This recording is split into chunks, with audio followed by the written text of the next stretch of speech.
పాస్టమ్మ కన్నీరిచి ప్రార్థన చేసి ఏడ్చి మొరపెట్టి ఇది కట్టక ముందు ఈ పాపల్లోకి చెట్లలోకి కంపల్లోకి వచ్చి మోకాలేసి ప్రార్థన చేసి ఎందుకు ఇక్కడ ఆలయం పెట్టి దేవుడిని అడిగారు తెలుసా? మిమ్మల్ని అందరినీ పరిశుద్ధముగా మార్చడానికి. Praise the lord. Hallelujah, hallelujah.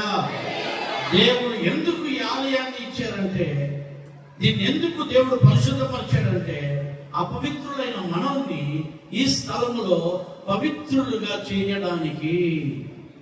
Praise the lord.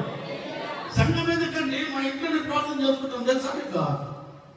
ఏ భక్తులం ఉంటారు ఇందులోనే ప్రార్థన చేసుకునే వాళ్ళ. కొంతమంది చెప్తారమ్మా నాకు, పాస్టర్ ఇంటికి గుడికి రాలేదని ఏమనుకోకండి, మేము ఎట్లా చేస్తాం మనం మర్చిపోరా, మేము ఇంట్లోనే ప్రార్థన చేసుకుంటున్నాం. కానీ కొంతమంది టీవీ పెట్టి వాక్యం చెప్పంటే ఆ వాక్యంలో పాస్టర్ లేదంటే లేదంటే కూర్చుంటారంట, బల్ల పిలుస్తారంట. తినండి వాళ్ళు తెలియదు. వాళ్ళు ఏది టీవీలో బల్ల పిలిస్తే మీరు ఎట్లా తినేది, దాన్ని మీరు ఎట్లా తాగేది ఆలోచించండి. మీరు ఇంట్లోనే కూర్చొని ప్రార్థన చేస్తారా?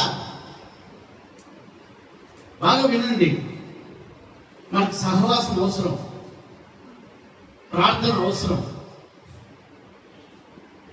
రొట్టె విరుచుడు అవసరం.